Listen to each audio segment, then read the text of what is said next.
reporting on the games you love by people who love to game. The MMO Reporter Network. You're logging into your favorite game, grinding out some gear. A couple of points added to your stats, and you have a virtual beer. Max level is pretty cool, but I'll remind you here, my friend. These games are not about the goal, it's about the journey and not the end. You're listening to MMO Reporter, brought to you by Audible.com. Get a free audiobook download at audibletrial.com/MMO Reporter. And by Doghouse Systems. Choose your weapon with Doghouse Systems.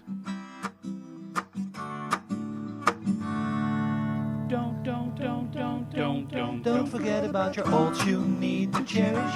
Each and every little character you've got, no matter what level they're at.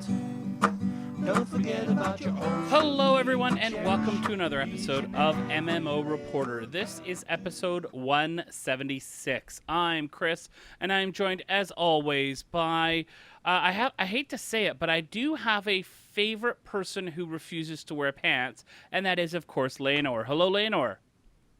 I'm the favorite? That doesn't wear pants, that refuses to wear pants. I'm the only one, like Tigger? That's right. You are your own special snowflake. Donald Duck. And of course, the wonderful master of all things Bill-ish. We have Bill. Oh, I thought that was me. That's what I was thought too. I was unprepared. I guess I flattered. Well, It's kind of what I do. And you do it well, sir. You do it well. And of course, from across the pond and in a faraway land that has people that are crazy about this game called football. That's a T at the end, right? Yeah. Hi, Harry. Hey. Hey-oh. Heyo.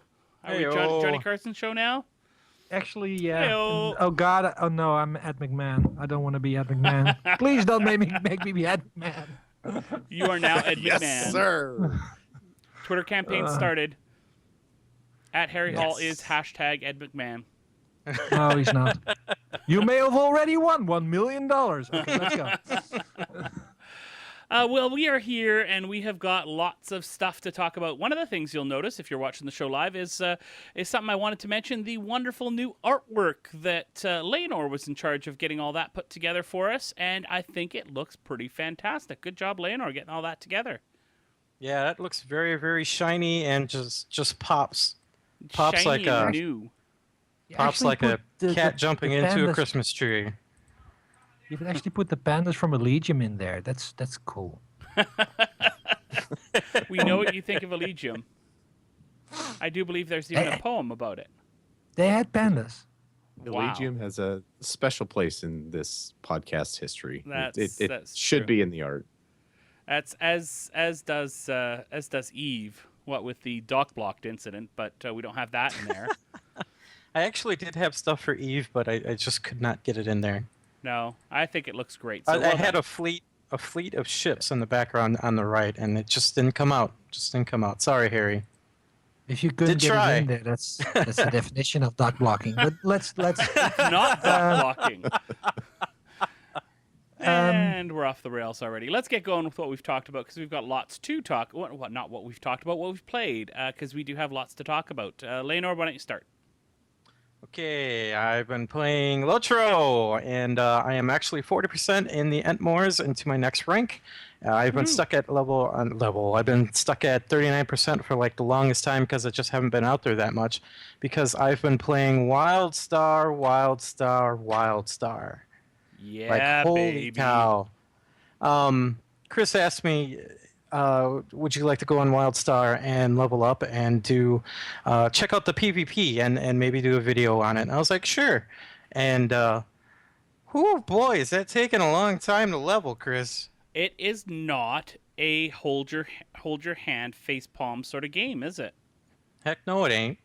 It has a very classic feel, a very classic MMO feel to it, where you go out, you get a couple quests, and then you move on to the other areas, and you come back, and it's nothing like, especially like Lord of the Rings or a couple other games I can't think of, like Rift, where you get a bunch of bonuses out of the store, and you just go out there and you level like crazy.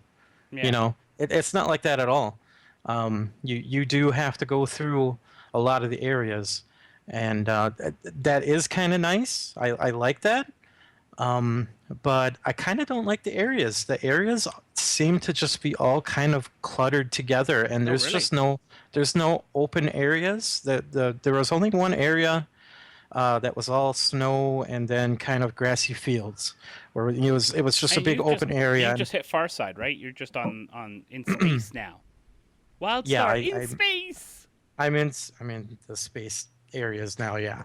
But yeah, it didn't really feel like an MMO until like I went into that big open field, and now it feels like I'm all cluttered in with like mobs on the left and right of me, and if I move somewhere, the eyeball comes up and they look at me, and Yeah, Farside is quite dense in its mob density. Yeah. oh yeah. So yeah, that's pretty much what I've been doing. And what's your Bill. quick thoughts on PvP?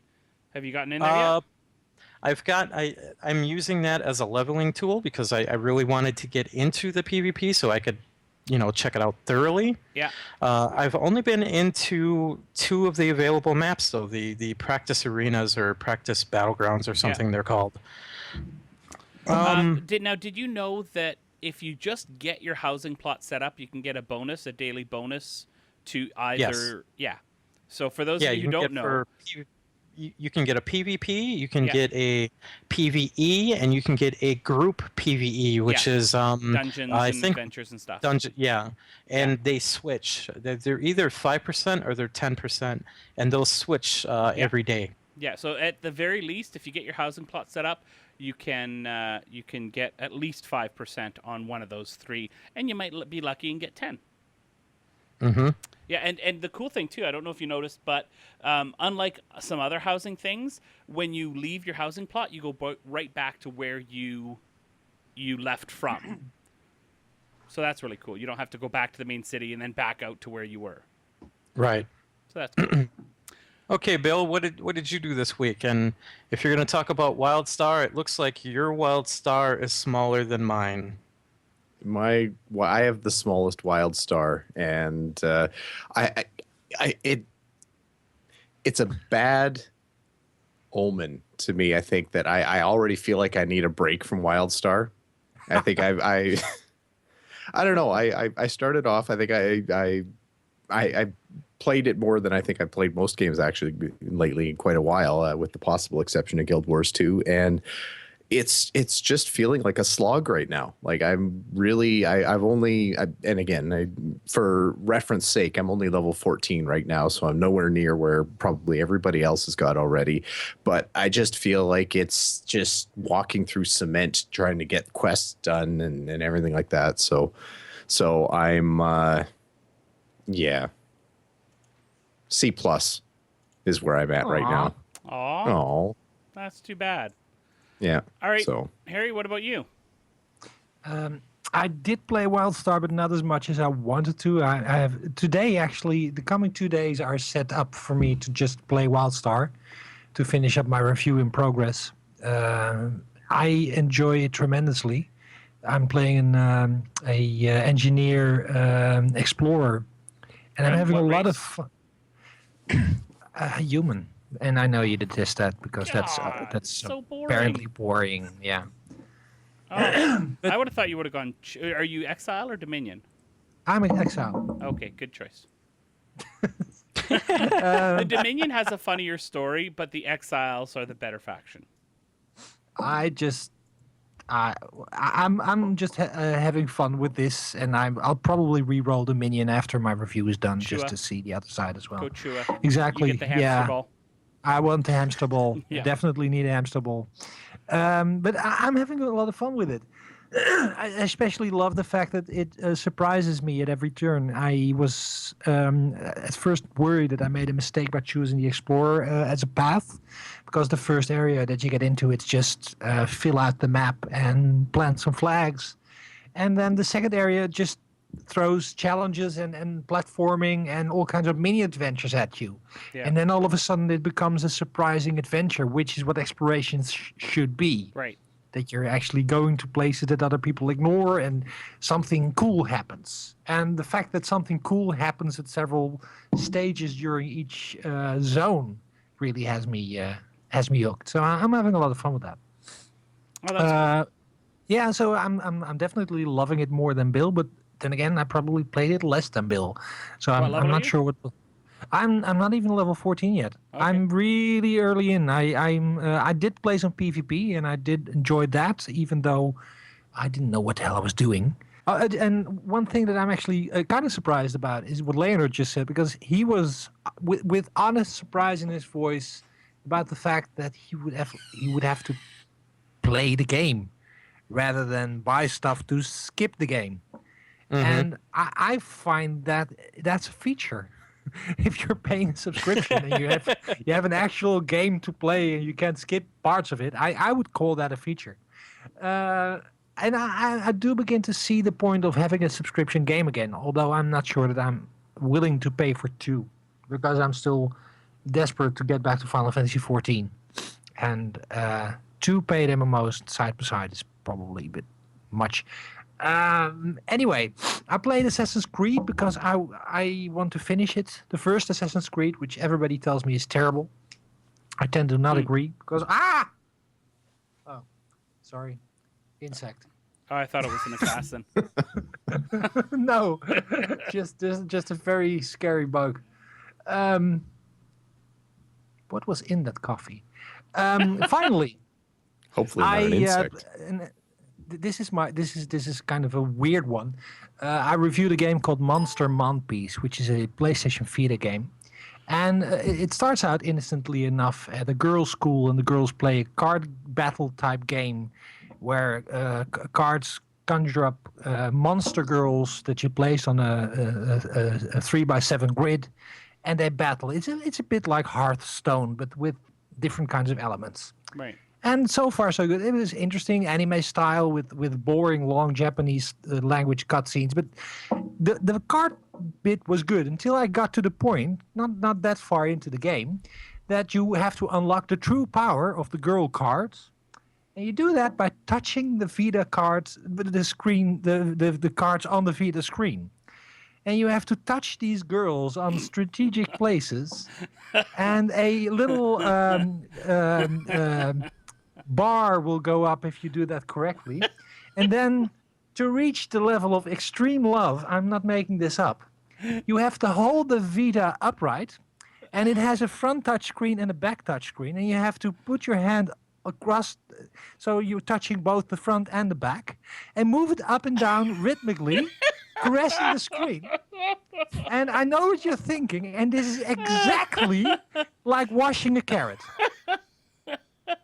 Oh, that's And if you do that correctly, you will reach a level of extreme love and happiness, and then you unlock the true power of the card.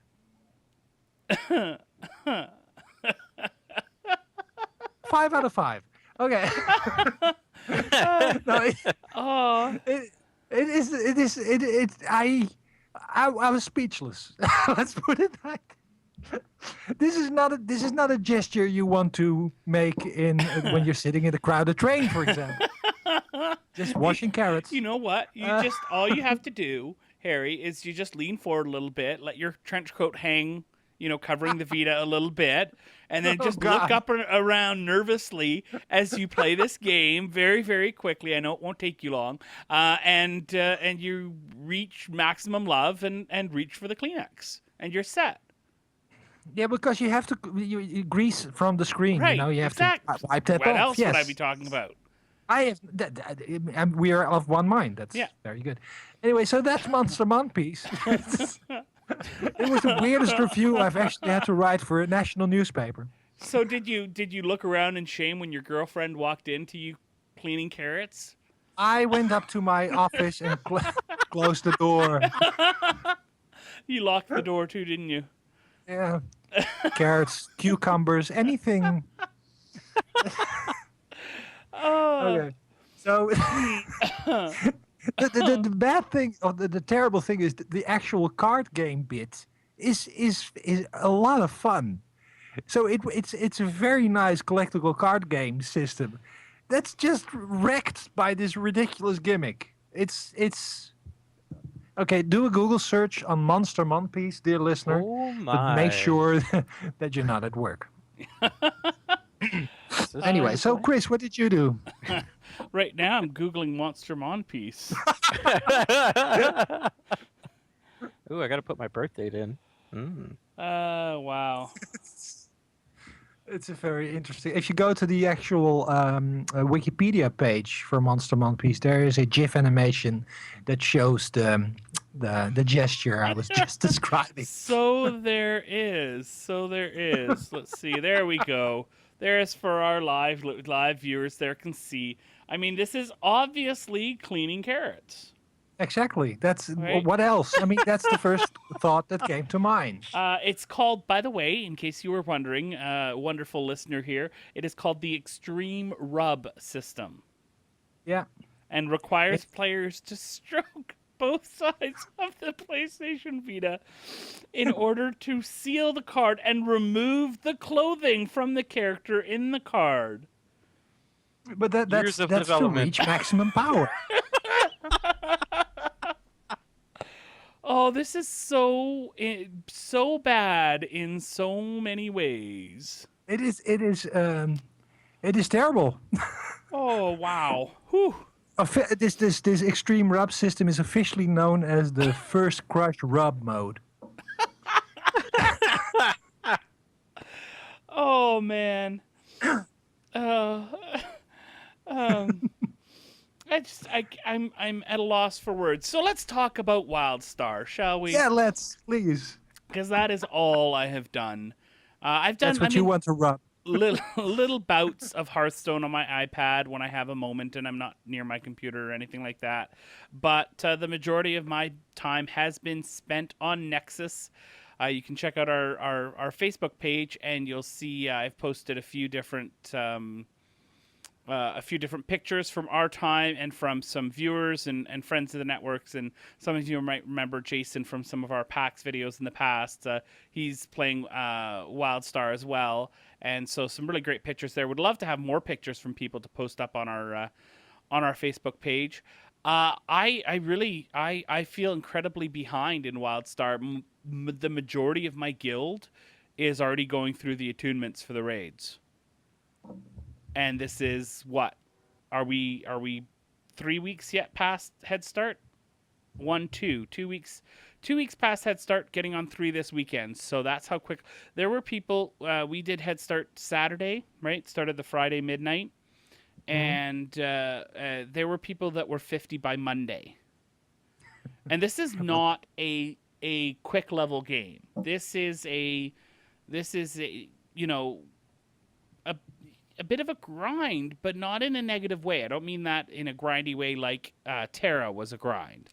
There's stuff to do.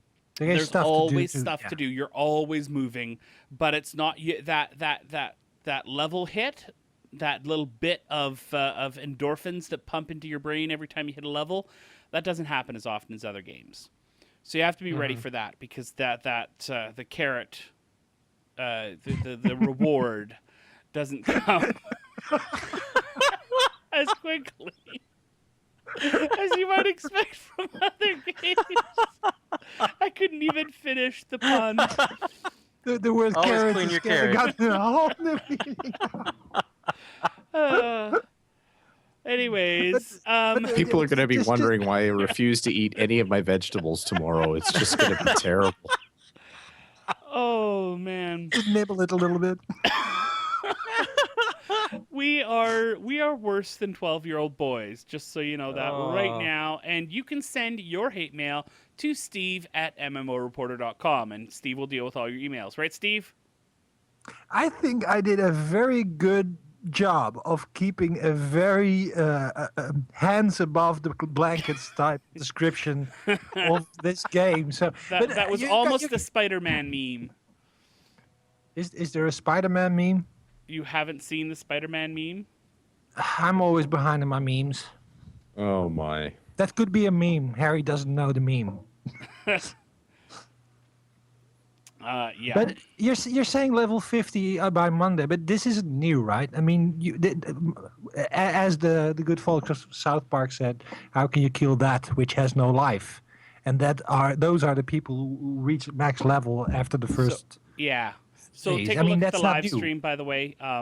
That's the meme, the picture that is the meme. Just in case you're wondering, I'll leave that up there for a moment until we move along. All right, you'll get to see that. Yeah, I'm enjoying everything though. I'm running through. I've played with Selenia for a little bit with the character with her. My warrior though is, 3/4 of the way to 27. So I'm catching up to Layanor. We were level 20 when we were playing together the other day, weren't we, Layanor? Something like that. Level 25. No, I wasn't 25 because I hit 25 today and then hit 26 as well. Oh, you're like level 9 or something. Anyways, I'm increasing my speed of leveling to try and catch up. I hope to hit 50 next week. So that's my goal. So yeah, I'm really enjoying it, and I can't wait to get to our voicemail and email for the week. I think that everybody's going to really enjoy those. Before we move on to the news, though, let's do a quick discussion here on our favorite E3 moments and anything that jumped out at us. Harry, I think you were following E3 pretty closely. What jumped out at you? Well, the first game that actually popped out at me was No Man's Sky, which is it's kind of akin to Elite Dangerous in a way, because it's a procedurally generated universe where people fly around in and explore planets and stars and new life and new civilizations, and it looked gorgeous, and it looked like a very cool concept. So not really an MMO in the sense of Eve or what have you, but it is definitely multiplayer, and it is set in space. So I like that. I did notice there was a very big emphasis on cooperative multiplayer, which is a good thing. I mean, almost everything we saw, especially from the Ubisoft presentation, was a kind of cooperative system. The Division looked gorgeous. Destiny obviously is based wholly on that concept, and there's this game from the creators of Left 4 Dead, which was also a sci-fi setting, which I think is kind of a Destiny light with class-based sci-fi co-op combat. I think that's the big trend we saw, and that's cool. But mostly console news. Okay, Bill, I don't know. Well, before I say anything, Bill, you jump out here. What jumped out at you from the E3?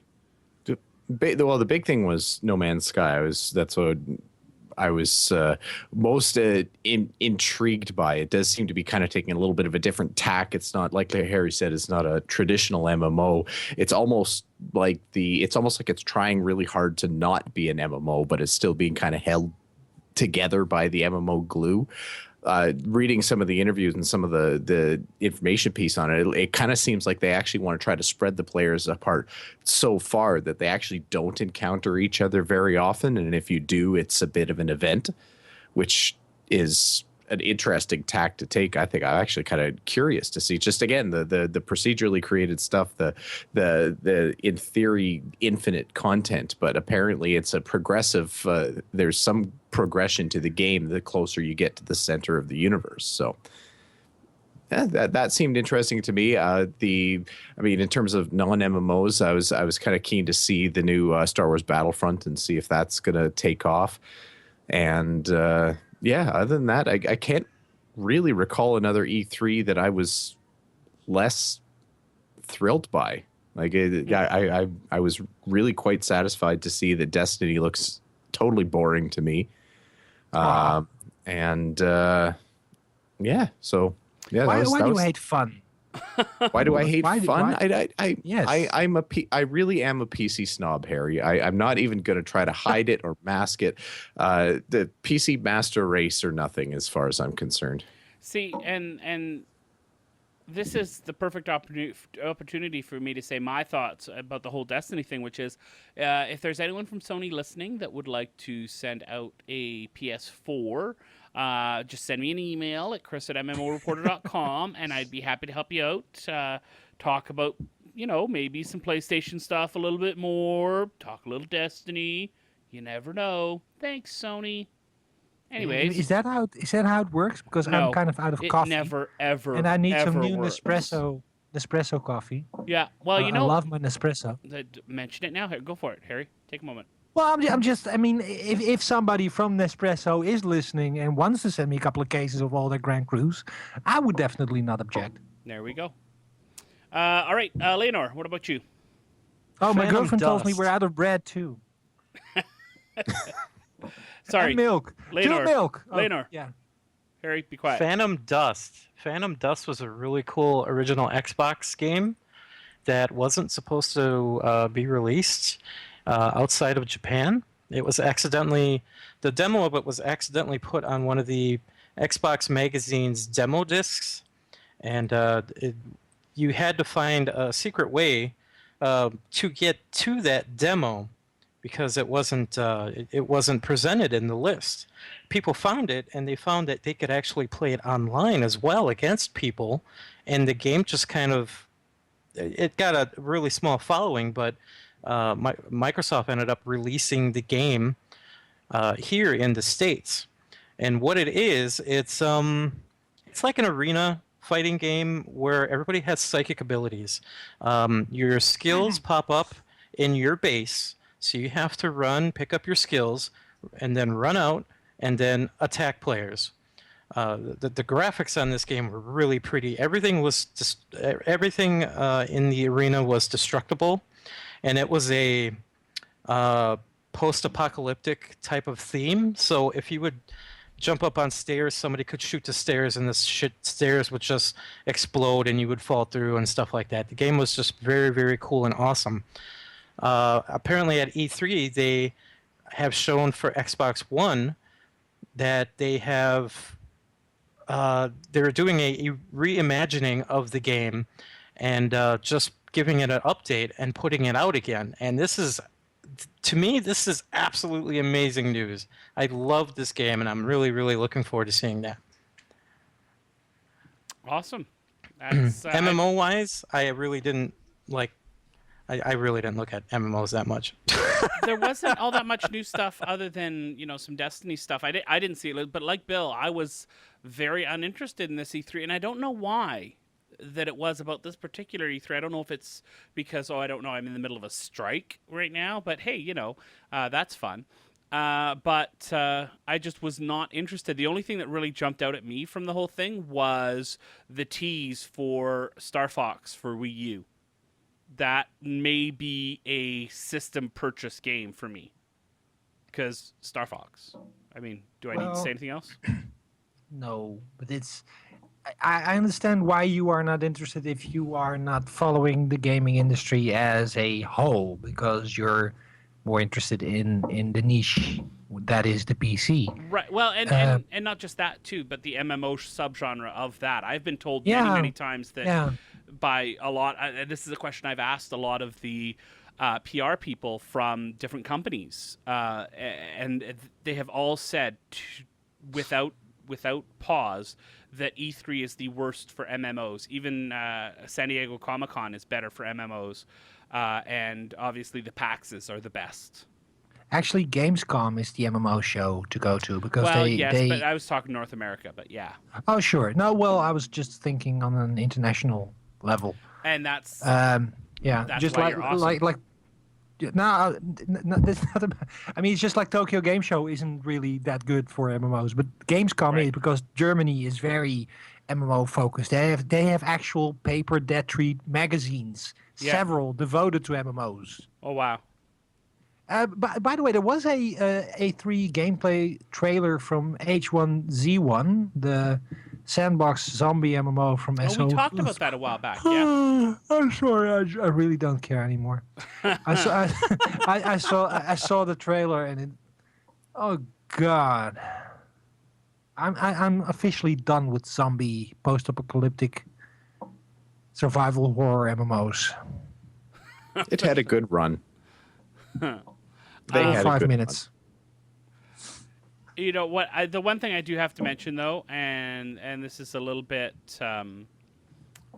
out there, but I do have my favorite moment from Gamescom all queued up here, just for another project that I was working on. So here, let me play you my favorite bit of Gamescom. Create a very exciting environment. There are vehicles and mounts in the game, are there not? There will be. I'm not sure how much we've released on that, so I'm gonna stay away from that topic. But I'm not. Do you have any? Because are there any ideas about? That's my favorite bit of that whole interview, because you can see him and he just chuckles a little bit afterwards. Because you're like, well, I'm not, and then you go ahead with your question anyway. Completely unexpected for him, and you got a big bit out of them because they hadn't said anything, and then I guess they didn't follow through on that, which is why they weren't announcing it. But the whole vehicle combat bit. It's not. I mean, the game is just out. I mean, they're probably saving that for either a later update or an expansion or whatever. I mean, I still find that funny. Yeah, it was. I really enjoyed that. Yeah, that didn't get as much traction as I thought it would. So everybody, go to watch that video. It's the Chris Lynch interview from Gamescom. If you go to our channel, Chris just Lynch. search Chris Lynch. Cool guy, by the way. Yeah, Very and nice. that bit's at 726. So, all right. Any other E3 stuff that we want to mention? Bayonetta 2's coming out. Yeah, well, I just can't. I tried to play Bayonetta 1, but I just couldn't get past the whole Sarah Palin look-alike heroine thing. That's true. That's true. I mean, I know that's ironic, but still, I mean, the feelings I get while looking at All Sarah right. Palin are not positive. All right, No! no more Harry Hall fetish talk. Let's move They're things not along. carrot related at I- all or sorry. anything. No, we're moving along. I do moving not. along. I do Moving not along. get turned on by Sarah Palin.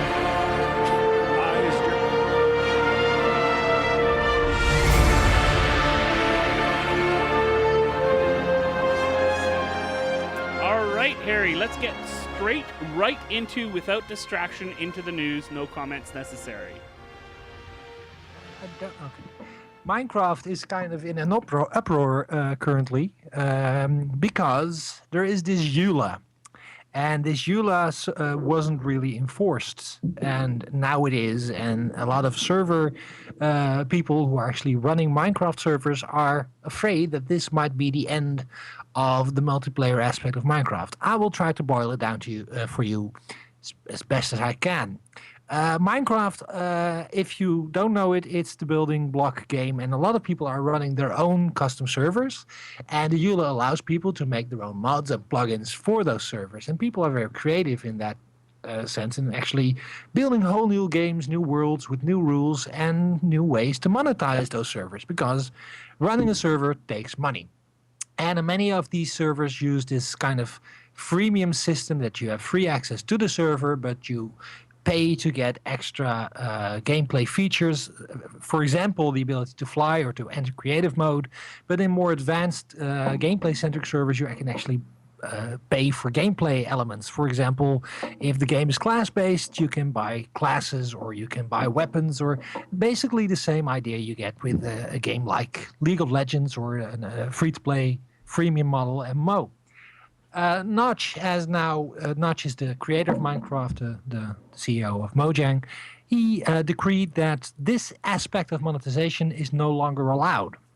Actually wasn't allowed. And as a reason, he cites that he gets tons and tons and tons of email or messages from parents who demand their money, their $100 back, because their kid got hold of their credit card and paid to get access to the creative mode or whatever in a Minecraft server that was definitely not run by Mojang. These are all privately run servers in the spirit of Minecraft, but apparently the monetization isn't in the spirit.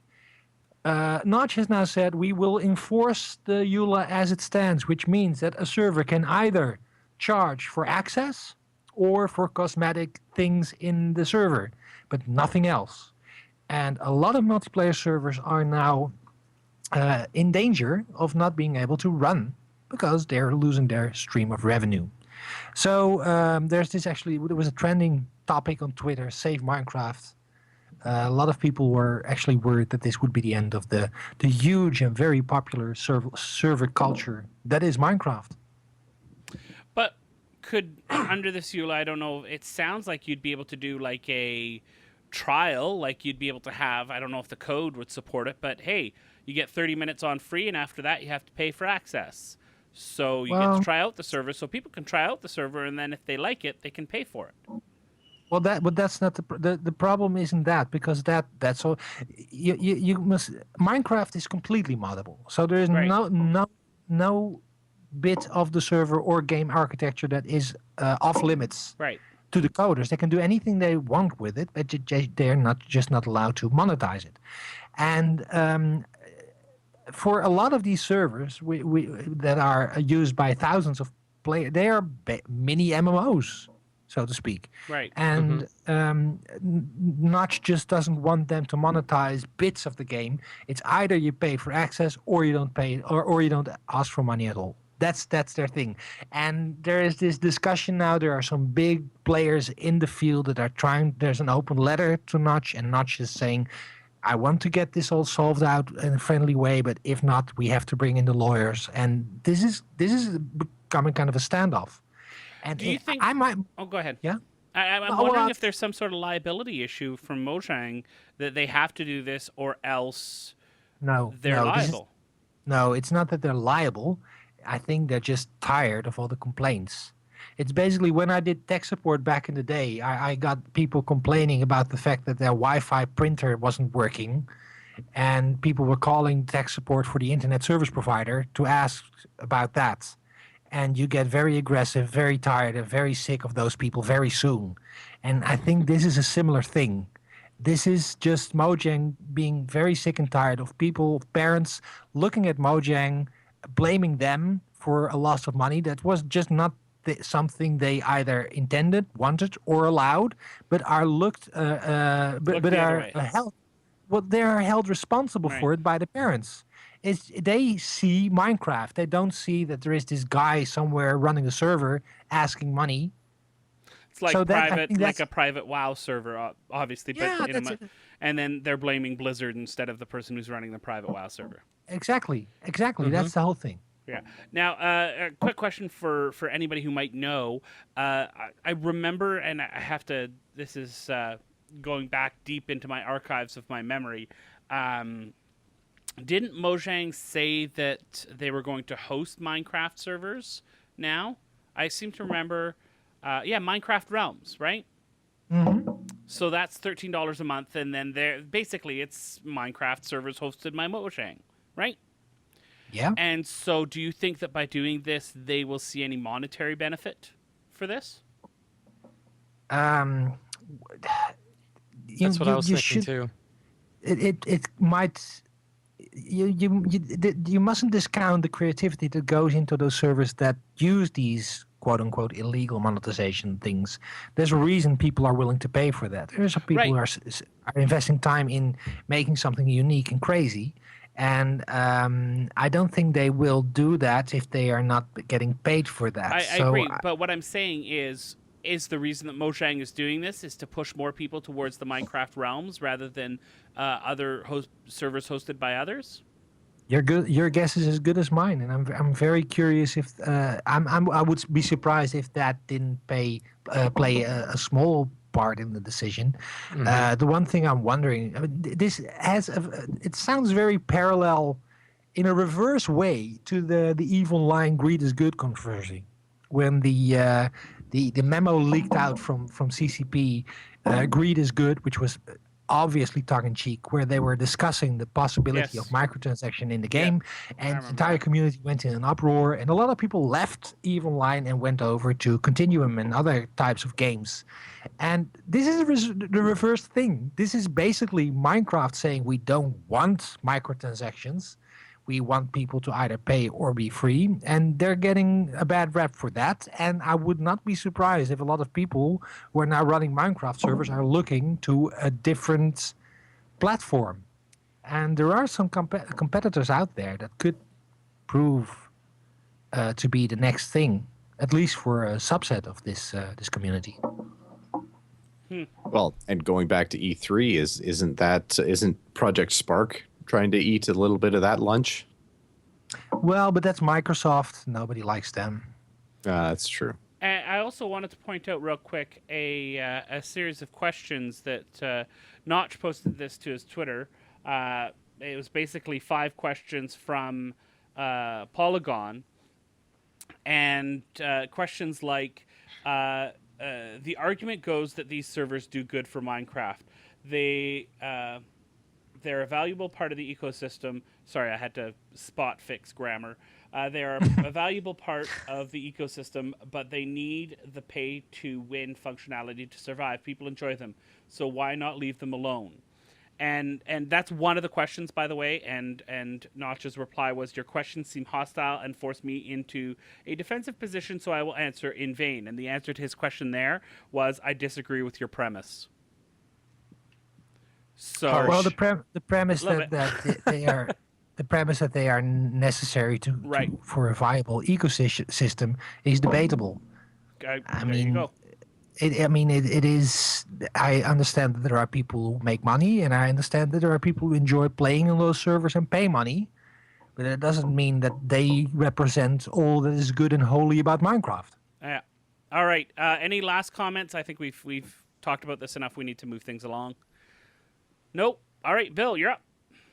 All right. In a much less controversial story coming out, Funcom's Lego minifigures is going into open beta. It's this is essentially the next stab at a Lego MMO. We'll have a link to the gameplay footage we've got out there. This is actually the first that I've seen of Lego minifigures. I think I've heard that it was happening, but it's Lego and it's adventures and it's an MMO and it looks mildly interesting. So now it's out there and you can try it out.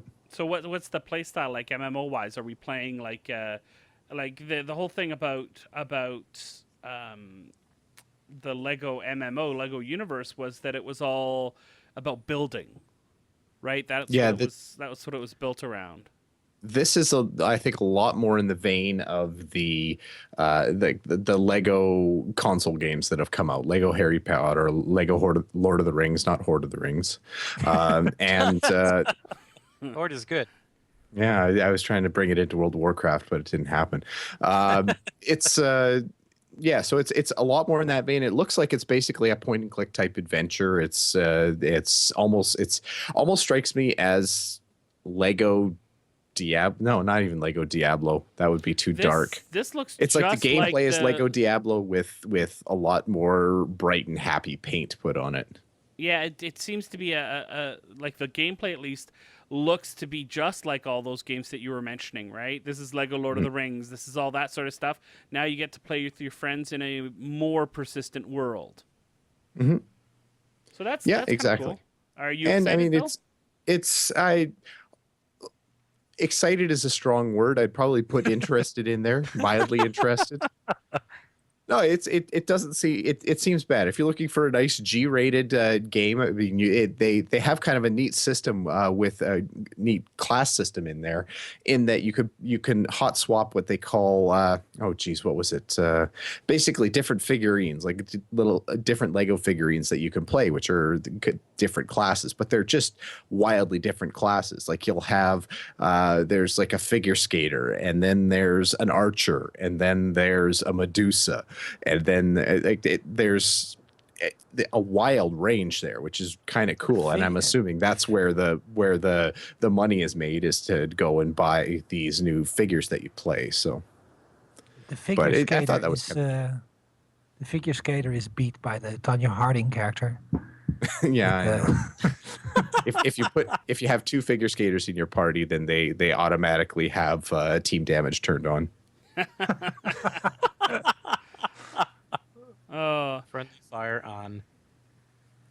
That's a really old joke. 80s, I think. No, 90s. Early 90s, yeah. This would be something that I'd play with my kids, for sure. Great gateway drug into MMOs.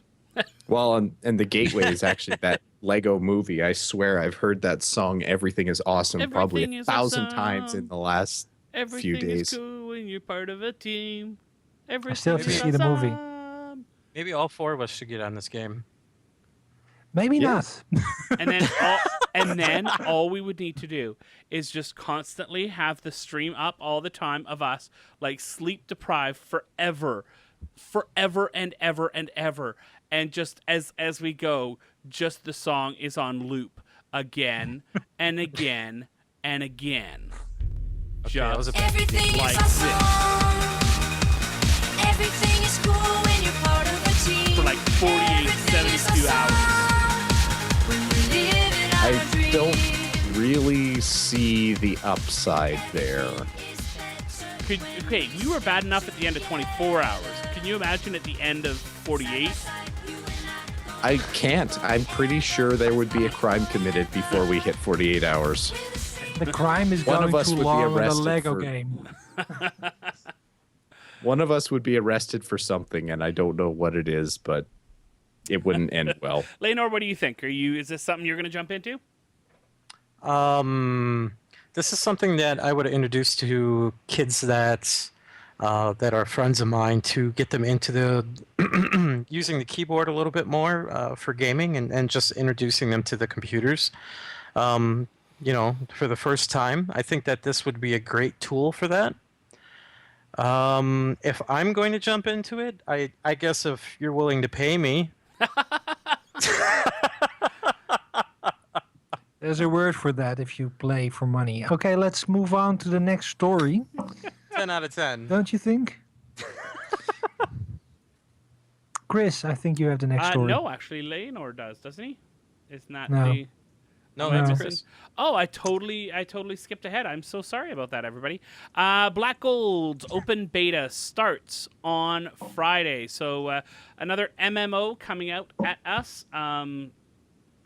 This game is going to be free to play, and you can get access. You can sign up for access right now. Character creation is live, but you can check it out. A couple of really interesting parts of this game that make it a little bit more unique than maybe some other ones. First of all, I'm going to skip right ahead here. It's got this nice fantasy feel. It's got a look, to me, it looks kind of like Guild Wars 1.5. Not quite Guild Wars 2 level graphics, but, you know, better than Guild Wars 1. But that same, it reminds me of that art style quite strongly. Until you get up, until this part that's coming up in the video, right here. Coming up right now. And this is when the giant freaking robots come out. And the motorcycles. And all of a sudden, we have our steampunk fantasy. Yeah, you get up, you get into your mechs, and you just gun down fantasy. You gun down the dragons, you gun down giants, you gun down elves. Yeah. I thought you'd be pretty happy with that. If I know my physics, it's not possible to power a walking robot bot on Steam because of the heat and the amount of coal you would need to let actually... me understand this. You play MMOs and you're worried about realism. I was gonna. I think it's altogether realistic that they're powered actually by Punk rather than Steam. That's true. And That's more... Yeah. They're powered by Punk and get let off Steam. Yeah, Steam is the Okay, I guess- byproduct. I can suspend disbelief for that. There you go. But that's a big problem I had with No Man's Sky, that the actual physics of it are complete bull crap.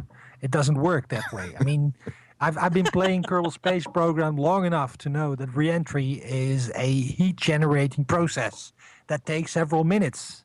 And orbits are not something you just ignore. You can't go in a straight line in space. I shut up now.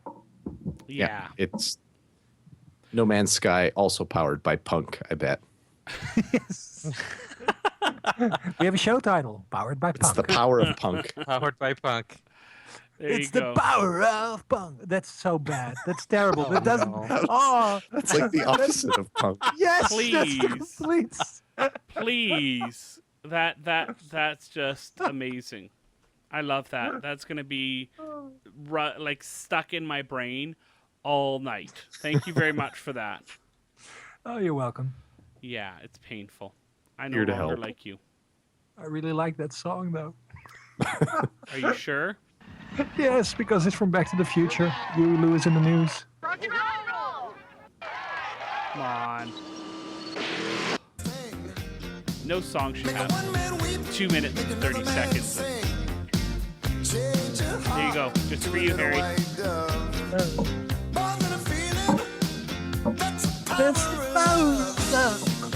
Okay, good. Moving on. All right. Yeah, so I'm actually kind of interested. The world looks interesting. It does seem to have, you can get a little bit of information from the site. There's not a ton about the world quite yet, although there are some of the races and the classes that are out there as well. And even the guide that they have about the game is it talks about some of the features. Nothing here looks overly new. I mean, they've got outbreaks, which are dynamic open world events similar to quests, but are more spontaneous. Rifts, or arc falls, or that's similar to those sorts of things. Oh wow, there's instances and guilds. So I'd really love to say that it's super duper unique, but right now it looks like it's got a lot of stuff that we've seen before. Although I have yet to have a game that has a class called the Punisher. I'm kind of excited about that. They are heralds of chivalry, elite armored knights that protect the well-being of the Bavant royalty, characterized by their toughness, iconic I don't know why I'm going like Southern. I thought you were going like Simpsons comic book guy there. Yeah. I was trying to, failed miserably. Oh, okay. I got it. If that was your Hillary Clinton, I would hate to hear your Bill Clinton. That was my Bill Clinton. No, I can't. I'm not even going to try. Not even going to try. Please don't. No. Punishers are heralds of chivalry, elite armored knights that protect the well-being of the Bavant royalty. No, that was bad too. All right, moving on. There was like 4 different impressions in there. Yeah. I never said I was good. I just said I tried. No. Well, I think you should get points for breadth, if not actual. Are we talking about carrots again? All right, move along. Layanor, you're next. The girth of your impressions. God.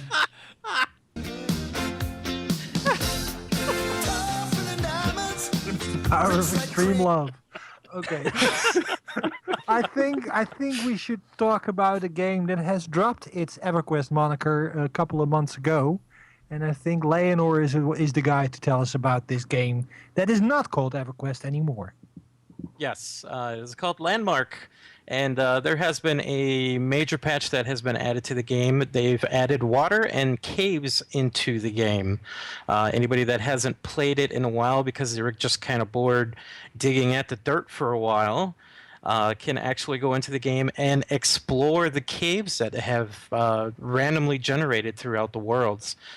You can find bigger deposits in the caves, and they actually have treasure chests in them now. And the water, even though it seems like it wouldn't be very special, you can gather water and put water and stuff around your houses or whatever you're building. So if you're building a big castle, you can actually make a pond or a moat or something with it. There's a lot of people that are building a lot of beachside bungalows and whatnot. So this is really cool. They've updated something kind of major in this game, and if you haven't played it in a while, update it and check it out. Cool. I was watching Josh Augustine on Twitter said he was going to jump into Landmark and not leave until he got the specific item, and I didn't realize they'd gotten to the point where there were items that helped your character and stuff like that now. Well, they are. This is going to be alpha, an actual right? MMO. Right. Exactly. Yeah, but it's not. This is not Minecraft. This is a sandbox MMO with actual quests and items and plus one swords. I know, but it just wasn't that when I was in it the last time. So no, it wasn't like that at all. Yeah, me too. I have to reserve some time for that because it's a game that I'm very curious and interested about. But it's the first versions of it were just building stuff, and I suck at that. Yeah. Yes, you do. All right, Harry, you've got some pretty big news for Guild Wars 2. Well, this is one I'm looking forward to, and I'm not completely up on the immediate details, but I do know, and I've heard this is something they announced a couple of weeks ago. They are introducing the Living Story Journal, and that deals with the criticism that many of us have had with Guild Wars 2. One of the ways they progress the game is by introducing a storyline, the living story, that continues the story of the world of Tyria. And this living story used to be a one-off event. So if you didn't log in at the right time, you would actually miss parts of, or the entire quest line. And now they are introducing a story journal that allows you, DVR-like, to replay living story content at your leisure. And that's a good thing, because you all had this experience that you drop into the storyline at the end of the quest line. You're told to go into this dungeon and kill somebody without any reason or context. And that just takes the fun out of a living story. And now you can just catch up later, and many lives do not revolve around playing every week, every day. So this is a good thing. I do not know, and I hope some of you know this, if the entire living story is available or just the story bits that are introduced after the introduction of the journal. I don't think that they have made that final yet. I think that's still up in the air about being able to replace the first season.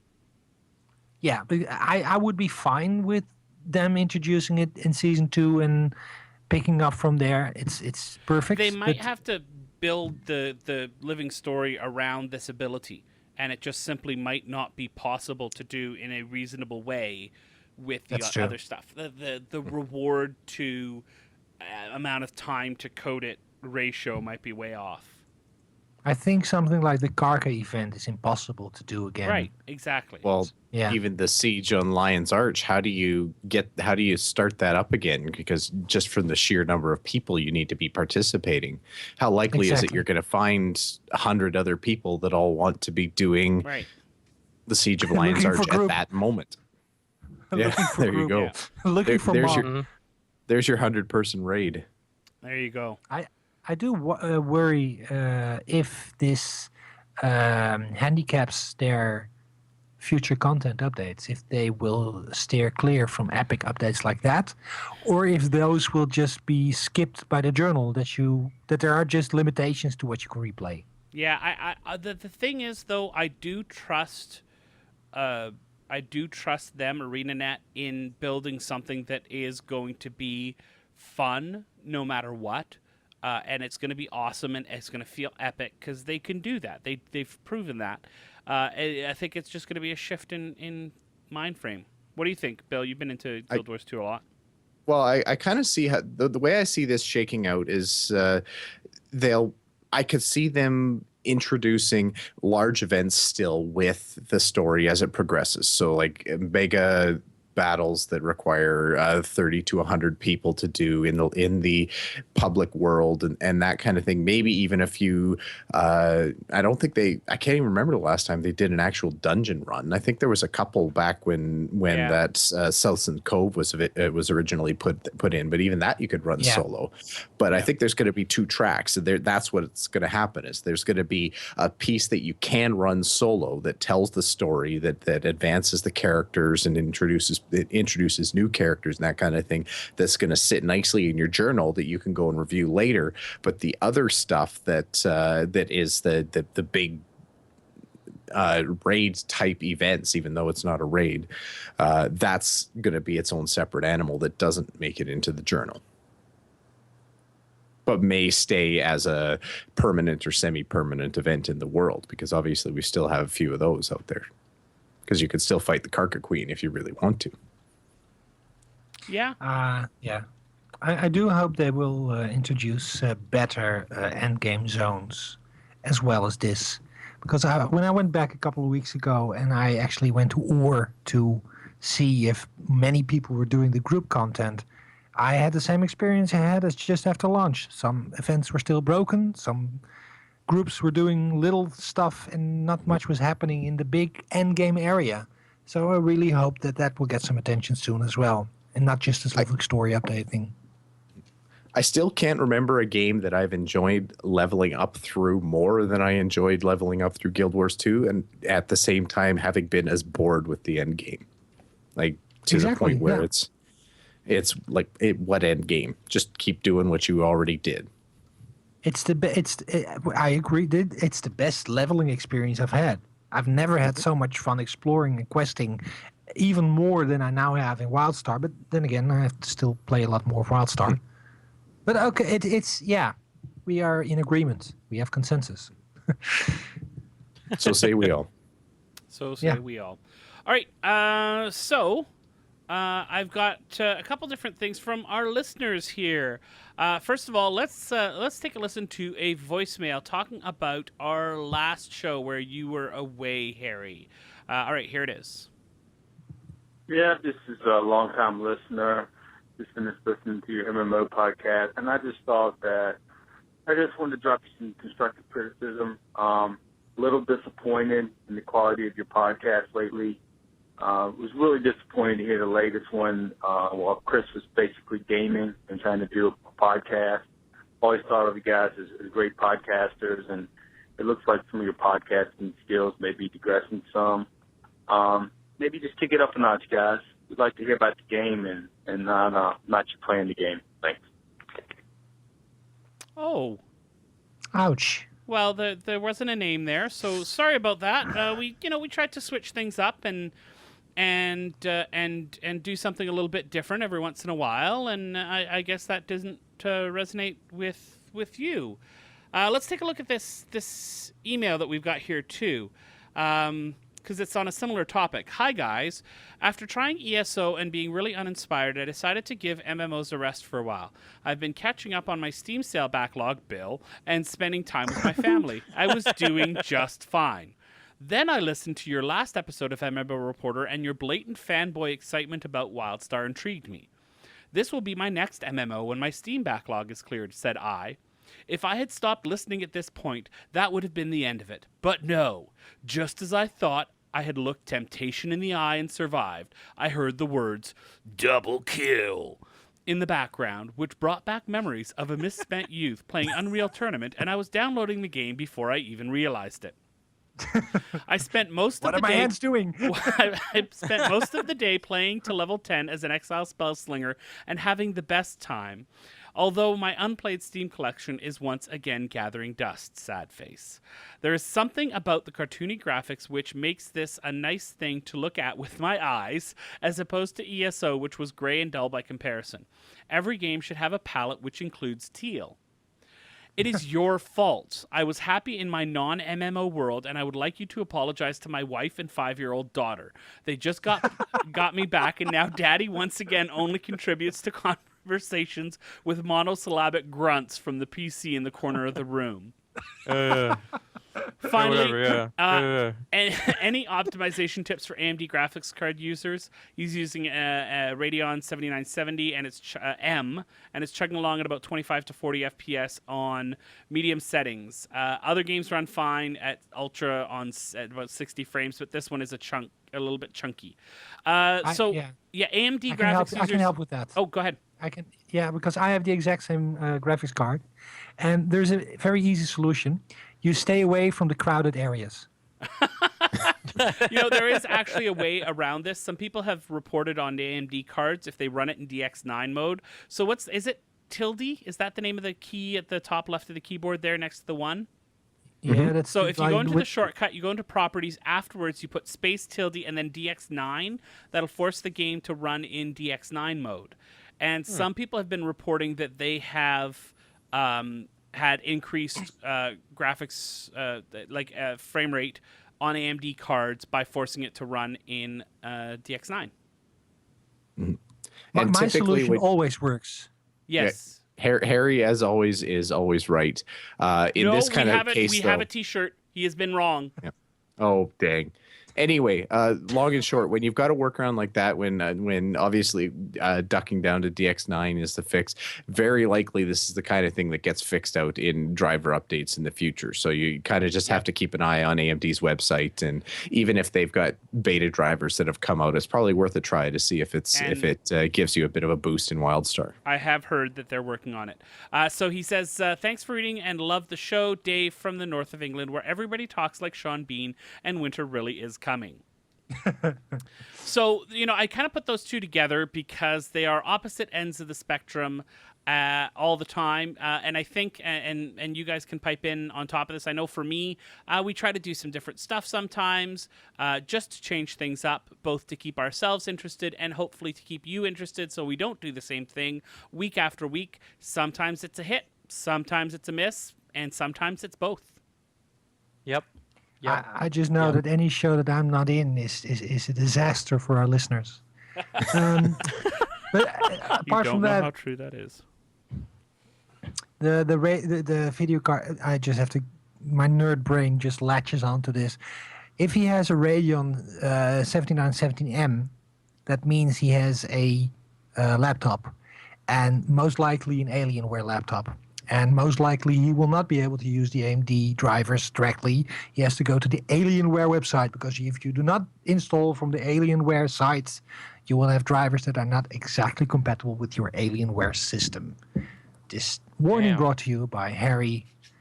I'm washing my carrot right now, Hall. Harry's scaring me. All right, so there you go. Yeah, that's that. Bill, anything you want to add to that that duality of those two fan messages? Oh, I see where the fellow with the voicemail is coming from. I did feel like probably one of our more awkward episodes, trying to chew through WildStar and the podcast at the same time. So it was I could see where he's coming from there. It did have a little bit of an awkward feel. Yeah, we did I destroy someone's almost life. got like a whole 10 minutes of talking about Secret World. I was pretty happy. Without the usual, okay, move it along, move it along. Enough Secret World. Layanor, just keep talking. Okay. All right, another email here. Does anybody else want to read this, or shall I? No. I will read this. Okay. No, Chris, you can read them. You are our email voice. All right. Hello there. I'm a longtime fan of the MMO Reporter podcast and would like to suggest a topic to be discussed, if possible, in the next episode. Topic is, most MMOs have the traditional approach of restricting the class to the character, which means if you want to play another class, you have to create another character. While other MMOs like Final Fantasy XIV and ArcAge have made it so that your same character can change its class without the need of rolling an alt. Other MMOs have tried to hold the stick in the middle and making the friends list consisting of player accounts rather than player characters like WoW or Guild Wars 2. What do you think about the effects of these approaches to the ability to create healthy communities to the games? And this is from LOTRO from Kuwait. And I believe you had a Twitter conversation with him right before he sent this email. Harry. I think so too. So why don't you start? Yeah. Well, I do find it much more interesting if a game allows me freedom to just play the way I want to and not give an artificial barrier to the skills that I can have. So I agree that, at least I think that is the better approach. I think that's more modern design. Classes are old-fashioned. And with Final Fantasy XIV, you still have to level up the other class, so it's not like you can just switch and be a max level other class. You still have to learn it, and that's a common gripe against that idea is, well, people will never know how to play their classes then. They need to level up to know how to play their class. Well, it's the Final Fantasy XIV is an odd beast in that sense. It solves some problems, but only if you play it and you get it. The big thing is if you have a main class and you start with one class and you can level any other class as well, and then by switching weapons. So if I have a sword, I become a warrior. If I have a wand, I'm a mage. I can switch at any time. By leveling certain classes, by leveling other classes, you can unlock skills from those classes that you can use across the board. So you have this skill deck system. So it's not like you start out from scratch. If you have a mount, for example, at level, I think 20, you get it, and you start at level 1 as a mage when you were a warrior at first, you still have all those perks like having a mount while starting over, and you have XP boosts and all kinds of stuff that makes it doesn't make it feel like punishment. So you start flying through the levels if you roll an alternate, if you start an alternate career, so to speak. So all those solutions together make the game feel much more like you're making a choice rather than grinding the same content several times. Right. So it's not black and white. It's not, and the opposite end would be the World of Warcraft Death Knight scenario of being able to roll a character, as you say, at a high enough level to compete with the end game stuff. I prefer something that's more weaving into the gameplay. Like Bill can chime in on this. It's the Asheron's Call system of having just all the skills available, or even line for that matter. Just mixing and matching and just doing with the stuff you'd like to do. See, and that said though, that the title song for the show is "Don't Forget About Your Alts." How can you possibly enjoy the alt experience if everything is already available to you and you're in the single character you rolled? I see where you're coming from, Harry. I actually agree in part, but I mean it's so dependent on the game, because some games really relish in the know your role type of play, like where really the game is designed for special, like a ranger is going to have a special moment here in this raid. If you're a ranger, this is your moment to shine. If you're a warrior, this is your moment to shine. And some games are really developed around that. So it's I don't know that there is a system for it that I would really say that this is the way that games should really trend towards, or one's old fashioned and one is the new hotness. But yeah, it depends. Like World of Warcraft, it would be silly. Like I can't even comprehend the notion of a rogue that could just throw on plate mail and go and be a warrior when he feels like it, and then throw on some cloth when he decides he needs to toss some fireballs. And that to me. That's completely alien in World of Warcraft. It's, I mean, other games, it probably fits quite well, though. I think it has to do with how game-like the game is. Maybe a weird sentence, but the more the game feels like a world, the more options you should have as a player. I mean, in real life, you can have several skills that aren't exactly matches. I mean, the fact that I did theater school, but am now writing about technology. I mean, there's nobody saying, "Hey, your class is actor, so you're not allowed to write about Macintosh." I mean, put down the pen. But you know. you certainly had to level up your technology first, though, didn't you? Well, yeah, I was cross-classing. Never mind. I like the idea of having options. I hate to be locked into a choice. That's one thing I dislike about Wildstar. That you're set on a path and you're set on a class, and you don't have any flexibility once you're in there, until you discover the skill system, which is completely broad and fantastic, by the way. But that's different. See, and I think Rift does a great job of trying to meld that. At least now it does, because all of the callings, they call them, they've got 4 callings, mage, cleric, warrior, and rogue. And now each of those can take up all of the roles. They can do tank. There can be mage tanks now. There can be warrior healers. There can be cleric tanks, cleric DPS. Like, everybody can do everything, and they are a whole Eternity type game. So that does a pretty good job of that as well. But until they had gotten to the point where you could do everything on your one character, it was kind of moot, because you couldn't be, up until this last patch, a warrior healer. So you did have to have an ult if you wanted to be a healer. But what I like about Rift and the way they do it is that each of the gameplay styles is different. So you play a warrior tank, that's so different than a rogue tank, so different than a cleric tank, and I can't say about a mage tank, but I'm guessing it's going to be pretty different than a warrior tank. So How do you that's think this will affect the social aspect of the game? That's the second point of the email. and I think that it actually makes it stronger because you're not as split up. You can have your character, Rift at least, you can have your character be with your guild, be with your group of friends all the time. You don't have to go level that alt because you want to do something and your group needs to have a tank because your tank left. You can just switch out your roles, your souls, and you can fill that role. What I would miss, but when I played LOTRO has the separate classes and the separate friends lists per character even. Right. And that gave me the unique opportunity to have a guildmate invite a character into the game that was actually me without everybody knowing that. Right. And being completely obnoxious WoW fanboy when I'm entering the guild chat. Like, this game is so much like World of Warcraft, but World of Warcraft is much better. And everybody going completely white-faced and scared that who the hell did they let into their game? Until I pulled off the mask and like, it was me all along. Which is something you can't do in Final Fantasy 14. Not in that way.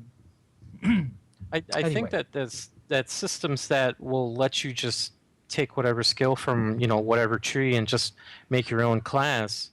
I think that's really good for a lot of casual players, but when it comes down to like the hardcore stuff at end game, I think everybody tends to just talk and find out what the best group of skills is, and the main example that I have is with Secret World. When I'm out questing and doing stuff like that, the casual stuff, I'm having a ball with all of my skills and unlocking all that stuff and trying to make a really cool build. But when we get to PvP, everybody's all out there with healing skills and sword.